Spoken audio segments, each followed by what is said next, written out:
अच्छा, अब अगली चीज़ ये देखनी है हमने कि कंपनी पाकिस्तान के अंदर उसकी फॉर्मेशन कैसे होती है, कंपनी बनाई कैसे जा सकती है। तो इसके लिए ज़रूरी ये है कि आप कंपनीज़ एक्ट 2017 को देखें और जो CLA है, जो कॉरपोरेट लॉ अथॉरिटी है पाकिस्तान की, जिसको securities and exchange commission of Pakistan कहा जाता है, उसका एक पोर्टल है, उसके ऊपर सर्विसेज मौजूद हैं जिनको फॉलो करके आप अपनी कंपनी को रजिस्टर्ड करवा सकते हैं। कंपनी का जो स्टेप बाय स्टेप प्रोसेस है उसी को देखते हैं। पहला यही है कि रिज़र्वेशन ऑफ नेम, पहले तो अपना कंपनी का नाम रखें, और अगर आपकी कंपनी प्राइवेट लिमिटेड है तो उसका नाम ABC ब्रैकेट में PVT LTD यानी प्राइवेट लिमिटेड आएगा, और अगर आपकी कंपनी पब्लिक लिमिटेड है तो उसके साथ ABC लिमिटेड आ जाएगा, LTD भी लोग उसको इख्तिसार के साथ लिख लेते हैं। तो पहले तो नाम का इंतखाब करें और फिर SACP की वेबसाइट पे सर्विसेज पे जाके नेम को रिज़र्व करवाने की एप्लीकेशन दें।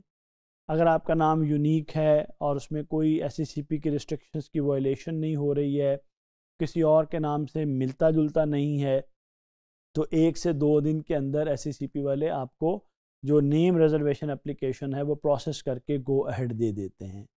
आपको गो अहेड मिल जाता है नाम के मामले में, तो अब आप अपने डॉक्यूमेंट्स को प्रिपेयर करना शुरू कर देते हैं।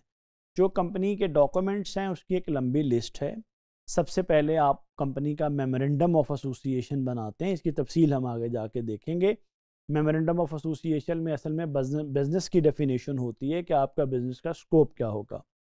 फिर आपके आर्टिकल्स ऑफ एसोसिएशन एक अहम डॉक्यूमेंट है जो बताता है कि कंपनी के इंटरनल रूल्स क्या होंगे और उसको मैनेज कैसे किया जाएगा।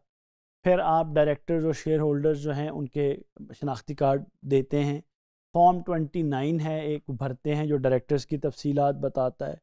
फॉर्म 21 है जो रजिस्टर्ड ऑफिस के एड्रेस जो है उसको आप देते हैं। फॉर्म A है जिसमें आप कंप्लाइंस की डिक्लेरेशन देते हैं कि आप हर चीज़ की आपने कंप्लाइंस की है और करेंगे भी। फिर उसके बाद जो सिंगल मेंबर कंपनी में नॉमिनी है उसका शनाख्ती कार्ड होता है।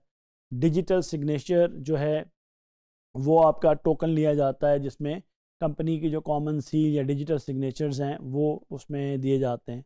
तीसरे स्टेप के अंदर आप गवर्नमेंट की फ़ीस देते हैं जो कि कंपनी के साइज़ उसके कैपिटल के हाथ से 1500 से लेके 15,000 तक हो जाती है। अच्छा, फिर आप ये डॉक्यूमेंट्स और फ़ीस सबमिट कर देते हैं। फिर आपको जो है वो सर्टिफिकेट ऑफ इनकॉर्पोरेशन के लिए आप सबमिशन करते हैं।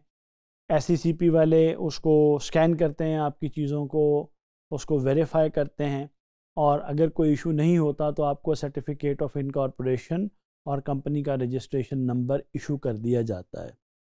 अगले स्टेप में आपने FBR के साथ रजिस्टर्ड होना होता है और कंपनी की FBR के साथ फेडरल बोर्ड ऑफ रेवेन्यू के साथ रजिस्ट्रेशन जो है वो लाजमी होती है।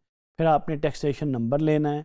फिर अगर आपके ऊपर एप्लीकेबल है तो आप सेल्स टैक्स के लिए भी रजिस्टर्ड होंगे, और आगे इसके बाद फिर आप बैंक अकाउंट जो कंपनी अकाउंट है वो आप अपना ओपन करवाएंगे, और उसके लिए आप अपना certificate of incorporation, memorandum of association, article of association और नेशनल टैक्स नंबर और बैंक अकाउंट जो है वो इस्तेमाल कर सकते हैं। तो उम्मीद है आपको कंपनी रजिस्ट्रेशन का प्रोसेस किसी हद तक क्लियर हुआ होगा। शुक्रिया।